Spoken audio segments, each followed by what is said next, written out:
시작은 뭐로부터 시작하냐면 하나님의 말씀으로 시작하는데, 그것은 빛이 생겨남으로부터 시작되었다. 그것을 우리가 알 수 있습니다.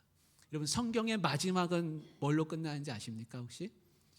성경의 마지막도 빛이 나와요. 빛이. 제가 이따가 말씀 찾아드리겠습니다. 그래서 어릴 때 성경을 읽다가 우리 유년주일학교 때 신앙생활 하셨던 분들은 그런 경험 하셨을 것 같습니다. 그리고 뭐 처음 이제 어른이 돼서 신앙생활 하시는 분들도 마찬가지신데, 성경을 이렇게 읽다 보면은 하나님이 빛이 있으라, 첫째 날 빛을 창조하신 걸 이제 알았습니다. 근데 조금 있다가 이제 읽다 보면 뭐가 나옵니까? 넷째 날에 하나님이 해와 달과 별을 창조하셨다, 이런 말씀이 나옵니다. 그럼 어린 마음에 성경을 읽다가 이게 도대체 무슨 소린가? 앞에 빛이 나왔는데 왜 또 해와 달과 별이 나오나? 이런 생각이 이제 듭니다. 그래서 앞에 창조된 빛은 뭐고 뒤에 창조되는 해는 뭔가? 앞에 있는 빛이 햇빛이 아니구나. 이런 생각을 이제 하면서 이제 누구한테 물어본단 말이죠. 어른들이나 선생님한테 물어봅니다. 그럼 뭐라 그럽니까?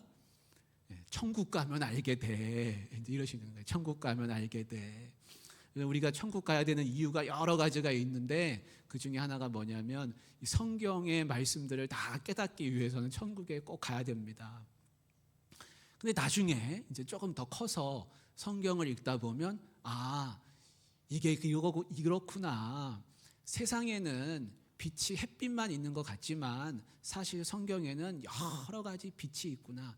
내가 아는 빛이 다가 아니구나. 그런 것을 이제 깨닫게 됩니다. 그래서 여러분, 바울이 다메섹에 갈 때 무슨 빛을 보았습니까? 그때가 한낮이었거든요. 근데 바울이 다메섹에 예수님 믿는 사람들 잡으러 가다가 예수 그리스도의 빛을 봅니다. 빛 대신 주님, 사울아 사울아 왜 네가 나를 박해하느냐. 그 말씀을 들으면서 예수님을 보게 되었고, 그 죄악된 사울의 눈이 완전히 그 주님의 빛을 보면서 멀어지고 앞이 안 보이는 그런 일이 일어났습니다. 그러니까 이 세상 빛만 있는 게 아니라 다른 빛도 있구나. 천상의 빛이 있구나. 우리가 이것을 알 수 있습니다. 예수님의 제자들도 예수님의 빛을 경험한 적이 있습니다. 예수님을 따라서 산에 올라갔습니다. 산에 올라가서 예수님의 모습이 변화됐습니다. 변화선 사건이죠. 예수님의 모습이 변화됐을 때 제자들이 고백하는 것은 예수님의 모습이 해같이 밝게 빛났다. 해는 분명히 있는데 그보다 더 밝은 빛으로 빛나면서 예수님의 옷이 사람이 도저히 빨래해서는 저렇게 희게 될 수 없을 만큼 하얗게 빛나게 되었다. 그것을 기록하고 있습니다. 그러니까 세상에는 여러 가지 그런 빛이 있는 것이죠. 그 단테가 쓴 신곡의 천국편에 보면은 여러 가지 빛이 나옵니다. 천국을 경험하는 이야기입니다. 근데 천국이 1단계부터 10단계까지 있어요. 근데 그 공통점은 뭐냐면 다 빛이 있더라는 겁니다. 제일 첫 번째 나오는 빛은 무슨 빛이냐면, 여러분 달을 보십시오. 달에 보면 얼룩이 있습니까? 없습니까? 거무틱틱한 얼룩이 있습니다. 빛은 빛인데 얼룩이 보입니다. 그게 첫 번째 경험하는 빛입니다. 그러면서 왜 얼룩이 있습니까? 그렇게 이제 묻죠. 근데 나중에 가면은 햇빛을 발견하게, 태양의 빛을 봅니다. 여러분 태양을 쳐다볼 수 있습니까? 선글라스 안 끼면 우리 못 쳐다보잖아요. 너무 밝잖아요. 태양빛. 그걸 경험하게 됐습니다. 스스로 빛나는 빛이죠. 달빛은 반사되는 빛이고. 근데 태양빛은 그렇게 밝은데도 아직 4단계밖에 안 되는 거예요. 그 다음 단계의 빛이 계속 나오는데 그것은 다 뭐냐면 천상의 빛입니다. 천상의 빛. 천사들의 빛, 십자가의 빛, 그리스도의 빛, 이런 것들이 계속 천국에서 경험하는데 맨 마지막에 경험하는 빛은 하나님의 영광의 빛입니다. 삼위일체 되신 하나님의 빛, 그것을 마지막에서야 이제 경험하게 됩니다. 요한계시록 21장 23절과 22장 5절에 보면 이런 말씀이 있는데, 우리가 천국 가서 경험하는 빛은 무슨 빛이냐? 그것은 태양빛도 아니고 달빛도 아니라는 걸 알 수 있어요. 그 성은, 여기서 그 성은 하나님이 이제 새 예루살렘, 새 하늘과 새 땅을 창조하신 그런 세상을 말합니다. 그 성은 해나 달의 비침이 쓸데없으니, 그렇게 나오죠. 하나님의 영광이 비치고 어린 양이 그 등불이 되십니다. 어린 양은 예수님을 말씀합니다. 천국에는 해나 달의 비침이 쓸데 있습니까? 없습니까? 필요 없다는 겁니다. 왜냐? 하나님이 빛이시기 때문에 그렇습니다. 여호와의 빛, 하나님 영광의 빛, 그리고 그리스도의 빛이 그곳에 있다. 22장 5절에도 다시 밤이 없겠고 등불과 햇빛이 쓸데없으니 이는 주 하나님이 그들에게 빛이심이라, 그렇게 말씀하고 있습니다. 여러분, 우리가 경험한 마지막 빛은 무슨 빛이에요? 하나님 영광의 빛, 하나님의 빛입니다. 이런 빛을 우리가 다 같이 경험할 수 있기를 원합니다. 여러분, 이런 빛을 경험하고 싶지 않습니까? 왜냐하면 이 시대가 지금 너무나 어둡기 때문입니다. 그런데 지금처럼 이 어두운 시대를 우리가 살고 있는데, 오늘 본문의 말씀 속에는 이보다 더 어두운 시대, 더 깜깜한 그런 시대가 나오고 있습니다. 지금으로부터 2500년 전이었습니다. 페르시아의 고레스 왕이라고 하는 사람이 있었습니다. 페르시아가 바벨론을 점령합니다. 그리고는 바벨론이 포로로 끌고 왔던 사람들을 페르시아의 고레스 왕이 다 돌려보냅니다. 집으로 돌아가라, 너네 고향으로 돌아가라, 그렇게 돌아가라는 귀환을 이렇게 명령하는 칙령을 내렸습니다. 그에 따라서 이스라엘 백성들, 유다의 백성들도 이제는 고향 땅으로 돌아오게 됐습니다. 희망에 차서 가슴이 부풀어서 70년 동안 가서 붙잡혀서 살았는데 이제 돌아가게 되니까 얼마나 기쁘겠습니까? 광복, 해방을 맞이한 겁니다. 그렇게 돌아가게 되었는데 현실은 너무나 냉혹했습니다. 돌아와서 보니까 폐허가 되어 있고 아무것도 없고 먹고 살기 너무 힘들고 가난에 찌들고 다시 유다 다윗의 나라를 재건하려고 하는 그런 꿈에 부풀어 있었지만 그거는 꿈 같은 이야기고 성벽 하나도 제대로 재건할 수 없을 만큼 그렇게 처참한 환경 가운데 있었습니다. 백성들은 다 분열되어 있고 마음이 다 녹아서 다 낙심되어 있는 그런 상황이었습니다. 여러분, 느헤미야 말씀 읽어보신 분들은 아실 겁니다. 느헤미야가 페르시아에서 돌아와가지고 성벽을 다시 쌓았습니다. 근데 지금 이사야 60장에 나오는 이때는 주전 538년이고 느헤미야가 와서 성벽 쌓을 때는 주전 448년이에요. 그러니까 그 차이가 몇 년이면 거의 90년, 100년 가까이 차이가 납니다. 느헤미야가 성벽 쌓을 때까지 약 거의 100년 동안 성벽조차 돌도 제대로 못 쌓을 만큼 어려운 가운데 있었어요. 느헤미야한테 어떤 사람이 와서 느헤미야한테 오니까 느헤미야가 내 고향 사람들이 지금 어떻게 지내냐고 물었을 때 그 사람이 이렇게 대답합니다. 능욕을 당하고 환난을 당하고 성문이 불타고 성벽은 무너져 있습니다. 그래서 느헤미야가 울면서 돌아가게 해달라고 하나님 앞에 기도하게 되죠. 그러니까 돌아오기는 왔지만 그들은 처참한 환경 가운데 어렵게 살고 있었습니다. 그 시대의 상황을 보여주는 여러 성경 구절들이 있는데 제가 찾아서 좀 보여드리겠습니다. 학개와 스가랴가 그 시대 사람들이에요. 돌아온 백성들의 그 시대 사람들. 근데 학개서 1장 6절에 보면 이런 말씀이 나옵니다. 그럼 같이 한번 읽어보겠습니다. 너희가 많이 뿌릴지라도 수확이 적으며 먹을지라도 배부르지 못하며 마실지라도 흡족하지 못하며 입어도 따뜻하지 못하며 일꾼이 삭슬 받아도 그것을 구멍 뚫어진 전대에 넣음이 되느니라. 이 말씀은 그 시대가 그렇다는 거예요. 그 시대 상황이 지금 그렇다는 거예요. 어떻게 살고 있습니까? 수확을 하려고 열심히 씨를 뿌려도 거두는 게 없고 쌓아지는 게 없고 전대는 구멍 뚫린 전대 같고 일꾼이 일을 해도 삭슬 못 받는, 그래서 너희가 많은 것을 바랐으나 도리어 적었고라는 말씀이 다 그런 뜻입니다. 스가랴에도 똑같은 말씀이 나옵니다. 불안한 사회가 혼란한 시대였습니다. 그래서 삭슬 받아야 하는데 월급을 못 받는 그런 시대예요. 일을 했는데 돈을 못 주는 그런 시대가 됐습니다. 짐승도 삭슬 못 받는 그런 시대가 됩니다. 그래서 여기 보면 이날 전에는 사람도 삭슬 얻지 못하였고 짐승도 삭슬 받지 못하였으며 사람이 원수로 말미암아 평안히 출입하지 못하였으니, 이 평안히 출입하지 못한다는 말은 성벽이 무너지고 다 도시 자체가, 나라 자체가 워낙 살기가 힘드니까 치안이 불안한 그런 아주 어려운 그런 상황을 이제 말씀해 주는 것이죠. 이때는 성전도 없었어요. 그래서 그냥 마당에다가, 공터에다가 임시로 제단 쌓고 예배드려야 하는 그런, 우리로 말하자면 천막교회 같은, 천막 치고 예배드리는 것 같은 그런 시대의 모습이었습니다. 세상이 캄캄했습니다.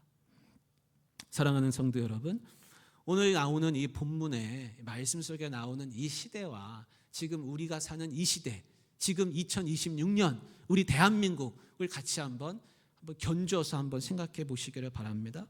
이 시대는 지금 앞날이 환하고 밝습니까? 앞날이 창창하고 좋습니까? 어쩌면 지금 이 시대가 이 성경 속의 60장, 이사야 60장에 나오는 이 시대보다 더 캄캄하지 않습니까? 겉으로는 풍요로운 것 같이 보입니다. 그런데 상대적인 박탈감에 시달리는 사람들이 너무나 많다는 거예요. 그래서 행복합니까? 라고 물으면 우리나라 절반이 행복하지 않다고 대답하는 그런 세상이 된 거예요. 놀랍지 않습니까?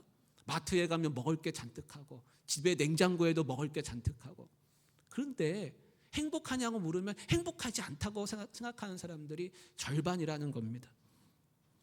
청년들은 어떻습니까? 결혼도 포기하고 살아가는 청년들이 많이 있습니다. 그래서 3포 시대, 5포 시대 그런 말들이 유행합니다. 혼자 살겠다고 하는 청년들이 너무 많습니다. 애도 낳지 않으려고 합니다. 영끌한다는 말 아시죠? 영끌한다. 영혼까지 끌어모아서 집을 산다, 그렇게 이야기합니다. 그래서 왜 그렇게 영혼까지 끌어모아서 집을 사냐고 물어보면 뒤처지기가 싫어서랍니다. 뒤처지기가 싫어서. 남들은 다 뭔가 마련해가지고 다 앞서가는 것 같은데 나는 뒤처지는 인생 될까봐, 실패하는 루저 인생 될까봐 그게 싫어서 그렇게 한다라고 대답을 하고 있습니다. 아이들은 어떻습니까? 아이들은 다 핸드폰에 빠져가지고 살아갑니다. 여러분, 우리나라 아이들이 초, 중, 고 아이들이 평균 하루에 사용하는 유튜브, 틱톡 하는 SNS 사용 시간이 3시간 50분이랍니다. 하루 평균 3시간 50분이래요. 그게 지금 실제 조사하면 그렇게 나오는 시간입니다. 전문가들이 말하길 그거 쇼폼 동영상 보는 동안에 뇌가 멈춘다는 겁니다. 그래서 아이들이 뇌가 발달을 안 한다는 거예요. 그래서 아이들이 생각을 못 한다는 겁니다. 자기 성찰이 없는 아이들. 그래서 호주 아시죠? 나라 호주에서 작년 12월부터 16세 미만은 유튜브와 틱톡을 금지하는 법안을 통과시켰습니다. 그게 지금 시행되고 있습니다. 그걸 보는 동안에 도파민 중독 증세하고 똑같은 현상이 뇌에서 일어난다고 합니다. 그래서 지금 나오는 말이 이 시대의 자녀들의 영혼을 스마트폰에 빼앗겼다, 그런 이야기가 나오고 있습니다. 어른들은 어떻습니까? 어른들은 가치관이 분명하고 어른들은 진리를 찾으면서 올바른 의를 행하려고 그렇게 몸부림치면서 살고 있습니까? 참으로 안타까운 것은 뉴스를 볼 때마다 부정한 이야기, 부패한 이야기, 가장 고상해 보이는 사람들이 너무나 부패하면서 살아가는 그런 이야기들을 많이 보고 있습니다. 아, 희망이 있는가? 우리는 저 사람들에게 희망을 걸고서 이 나라를 맡기는데 그렇지 않구나 하는 생각이 많이 들면서 회의감이 드는 것이죠. 또 사람들은 어떻습니까? 그들이 올바른 법을 만들지 않고 오히려 가치관이 무너지는 법, 성이 혼란한 법, 가정이 무너지는 법들을 많이 만들려고 하는 것을 보면서 참으로 안타까운 일들이 벌어지고 있습니다. 성경적인 가치관에서 벗어나가지고 우리가 새로운 가치관을 만들면 인간이 자유로워질 거라고 생각하는 사람들이 많이 있습니다. 그러나 여러분, 배가 바다에서 등대를 못 보면 배는 방황하게 돼 있습니다. 사람이 성경적인 가치관, 하나님이 주신 가치관을 잃어버리면 자유를 얻는 게 아니라 길을 잃어버리고 방황하는 것입니다. 그게 하나님의 이야기 속에 많이 들어 있습니다. 우리는 그것을 가지고 경각심을 가져야 하는 것이죠. 국제사회는 어떻습니까? 국제사회는 다 자국 이기주의, 이제는 각자 도생의 시대, 다 전쟁을 연습하는 시대, 일하는 시위대가 못 살겠다고 일어났는데 자국 군대한테 총에 맞아 죽고 있다라고 하는 뉴스를 우리는 듣고 있습니다. 그러니까 정말 미래는 밝을까? 우리 아이들이 살아가는 시대는 정말 좋은 세상이 올까? 그래야 되는데 걱정이 많이 되는구나. 어두워지고 있구나. 우리는 그것을 느끼게 됩니다.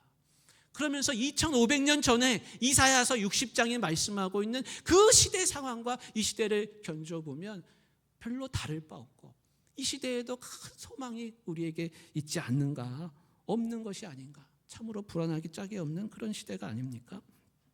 그렇다면 이런 시대에 하나님께서는 우리에게 어떤 말씀을 주고 계시는지 우리가 찾아보아야 할 것입니다.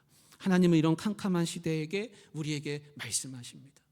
이 세상 빛이 아니라, 너희가 찾는 이 세상 빛이 아니라 전혀 다른 빛이 있다고 말씀하고 있습니다. 우리 그 말씀을 같이 60장 1절과 2절 말씀을 함께 읽어보겠습니다. 일어나라, 빛을 발하라. 이는 네 빛이 이르렀고 여호와의 영광이 네 위에 임하였음이니라. 보라, 어둠이 땅을 덮을 것이며 캄캄함이 만민을 가리려니와 오직 여호와께서 네 위에 임하실 것이며 그의 영광이 네 위에 나타나리니. 아멘. 하나님은 이 백성들에게 말씀하십니다. 하나님의 영광의 빛이 있다. 하나님의 영광이 임한다. 어두운 땅에 하나님의 백성들에게 하나님의 영광의 빛이 임한다라고 말씀하면서 빛을 발하라, 일어나라 라고 우리에게 말씀하고 있습니다. 참으로 추상적이고 모호하게 들립니다. 일어나서 빛을 발해, 어떻게 빛을 발하라는 것인가요? 근데 여기 나오는 빛을 발하라는 말의 본 뜻은 뭐냐면 얼굴에 기쁨을 잃지 말고 얼굴에 기쁨을 띠면서 웃음을 띠면서 기뻐하면서 일어나라는 것입니다. 세상이 아무리 캄캄하고 어둡고 사는 것이 팍팍하고 가슴이 답답하고 뉴스를 보면 소망이 안 보이고 세상은 전쟁만 하는 것처럼 그렇게 보인다 할지라도 웃음을 잃지 말고 기쁨을 잃지 말고 일어나라라고 우리에게 말씀하고 있습니다. 그 이유는 딱 한 가지인데 그것은 뭐냐면 세상에 소망이 있어서 그런 게 아닙니다. 다른 강대한 나라가 우리를 도와줄 수 있어서 그런 것도 아닙니다. 이 나라가 경제가 성장해서 그런 것도 아닙니다. 소득이 늘어서 그런 거 아닙니다. 정치인이 잘해서 그런 거 아닙니다. 오직 이유는 딱 한 가지입니다. 여호와의 영광이 너희와 함께 하시기 때문이라. 하나님이 너희와 함께 하시기 때문이라. 하나님께 소망을 두고 살라고 그렇게 말씀하고 있습니다. 그래서 정치적으로, 경제적으로, 영적으로, 세계사적으로 아무리 어둡고 힘든 시기이지만 그러나 빛을 잃어버리면 안 됩니다. 하나님을 잃어버리면 안 됩니다. 하나님이 빛이시고 우리의 소망입니다. 놀라운 일들이 일어난다고 말씀해 주시고 계세요. 3절 말씀해 보시기 바랍니다. 3절 말씀이 한번 같이 읽어볼까요? 나라들은 네 빛으로 왕들은 비치는 네 광명으로 나아오리라.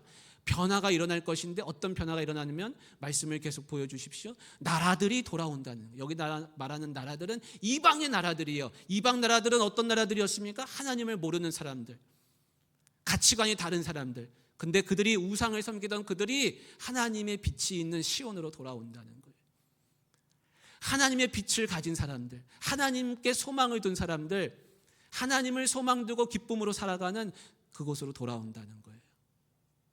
네 눈을 들어 사방을 보라. 무리가 다 모여 내게로 오느니라. 네 아들들은 먼 곳에서 오겠고 네 딸들은 안기어 올 것이라. 여기 말하는 아들, 딸들은 잃어버린 자녀들을 말해요. 시온이 잃어버린 자녀들 다 흩어졌어요. 다 잡혀갔어요. 노예로 팔려갔어요. 어디가 있는지도 몰라요. 근데 그들이, 그 잃어버린 자녀들이 다시 돌아온다는 거예요. 귀환한 백성들이 있었습니다. 그러나 돌아오지 않은 사람들이 훨씬 더 많았어요. 못 돌아오는 사람들. 근데 그들이 언젠간 결국 돌아올 것이라는 거예요. 사람만 돌아오는 게 아닙니다. 이방만 돌아오는 게 아닙니다. 5절에 이런 말씀이 있어요. 그때 네가 보고 기쁜 빛을 내며 네 마음이 놀라고 또 화창하리니 이는 바다의 부가 네게로 돌아오며 이방 나라들의 재물이 네게로 오미라. 뭐가 돌아온다 그래요? 부와 재물이 돌아온다는 거예요. 잃어버렸던 하나님의 것들이 다 돌아온다는 거예요.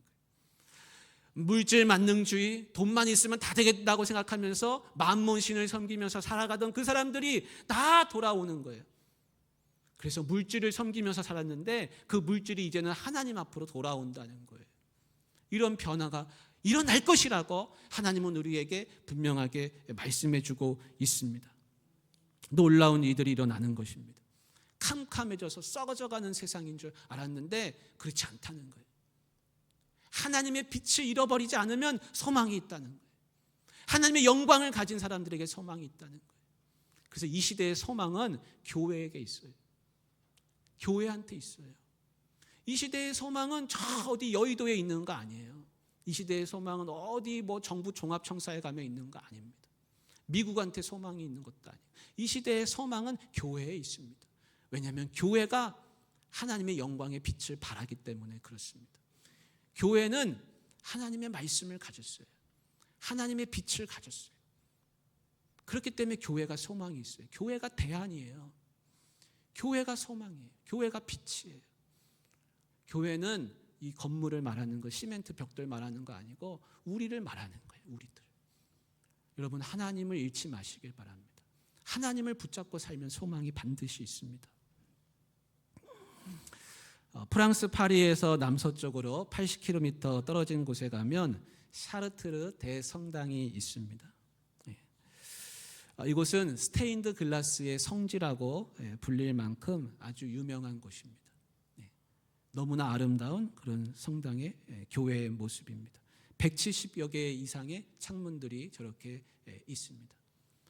오른쪽에 있는 다른 또 성당의 그런 모습인데, 교회의 모습인데, 여러분 어떻습니까?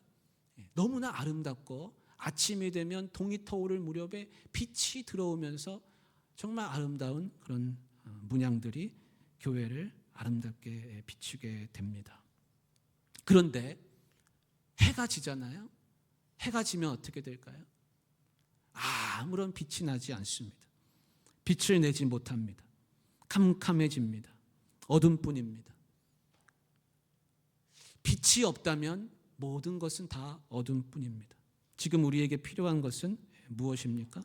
그것은 이 시대를 비추는 하나님의 영광인 줄 믿습니다. 하나님이 어두운 세상을 하나님의 빛으로 덮어주세요. 차갑게 얼어붙어 있는 사람들의 마음을 하나님의 빛으로 녹여주십시오. 이 캄캄한 시대에 하나님의 빛이 가득하게 하여 주옵소서. 우리는 그렇게 기도해야 할 것입니다. 이 빛은 무엇이냐면 성경에서는 예수 그리스도를 말씀합니다. 예수님이 이 땅에 오심으로 어둡던 세상에 빛이 임하게 되었습니다. 그래서 아기 예수님이 태어났을 때 하늘에는 영광이요 땅에는 하나님이 택하신 사람들 중에 평화로다. 그렇게 말하면서 하늘에는 영광, 이 땅에 있는 사람들에게는 기쁨, 그것이 빛이죠. 예수 그리스도가 빛이시죠. 예수님이 태어나시던 그 시대에도 어둡기는 마찬가지였습니다. 근데 가장 힘들고 팍팍하고 어렵게 살아가는 그 양떼를 치는 목자들한테 천사들이 찾아가서 말하기를 기뻐하라 그랬습니다. 기뻐해라. 그 목자들은 밤을 새워 양치는 사람들이었습니다. 밤을 새워 양떼를 지키는 사람들입니다. 그런데 그곳에 찾아가서 천사들이 이제 예수님이 태어나셨다. 예수님이 너희와 함께 계신다. 라고 외치면서 기뻐하라고 그랬습니다. 여러분, 그날 이후로 그 목자들의 삶이 완전히 바뀌었을까요? 그들이 궁궐 안에 들어가서 살게 되었습니까? 아닙니다. 그들은 그 다음 날도 똑같이 양을 지키고 양떼의 풀을 먹이면서 살아가는 그런 팍팍한 삶을 살았을 것입니다. 그러나 그 이전과 그 이후에는 뭐가 달라졌습니까? 하나님이 이 땅에 보내신 예수 그리스도가 우리와 함께 하시는구나 라는 것을 알게 되면서 소망을 가지게 되었습니다. 성도는 빛 대신 예수 그리스도와 함께 이 어려운 세상을 살아가는 사람들입니다. 여러분, 페니 크로스비라는 분이 있어요. 페니 크로스비라는 분이 있는데 이분은 생후 6주 만에 시력을 잃었습니다. 그래서 평생을 암흑 가운데 살아야 했습니다. 하지만 평생 암흑 속에 살면서 찬송가 8,000곡을 만들었다고 합니다. 작사했다고 합니다. 어느 날 이 페니 크로스비에게 목사님이 조심스럽게 물었습니다. 하나님께서 당신에게 그토록 많은 재능을 주셨는데 왜 시력은 주지 않으셨을까요? 하나님 원망스럽지 않습니까? 그러자 크로스비가 이렇게 미소를 지으면서 대답했습니다. 만약에 태어날 때 하나님께서 한 가지 소원을 말할 수 있었다면 저는 맹인으로 태어나게 해달라고 했을 것입니다. 그래서 목사님이 놀라서 왜 그렇습니까? 그랬더니 이렇게 말했습니다. 왜냐하면 제가 천국에 가서 눈을 떴을 때 제 눈으로 가장 보게 될 얼굴이 바로 나의 구주 예수님의 얼굴이기를 원하기 때문입니다. 세상 더러운 것, 악한 것 보지 않고 맑은 눈으로 주님만 볼 수 있기 원합니다. 이렇게 대답을 했습니다. 그녀는 어둠 속에서 살았습니다. 그러나 어둠 속에 살지만 가장 빛나는 인생을 살았습니다. 빛을 보면서 살았습니다. 앞은 캄캄하지만 그러나 그 마음속에는 빛이 있었어요. 빛이 꺼지지 않았습니다. 그것은 예수 그리스도였습니다. 소망이 그녀에게 있었습니다. 그녀의 대표곡이 우리 찬송가에도 여러 곡이 있는데 그 중에 한 곡이 예수로 나의 구주 삼고입니다. 우리 이 찬상을 같이 지금 한번 할 수 있기를 원합니다. 가사를 음미하면서 예수님만이 나의 참 빛이시다. 그런 고백이 우리 안에 있기를 원합니다.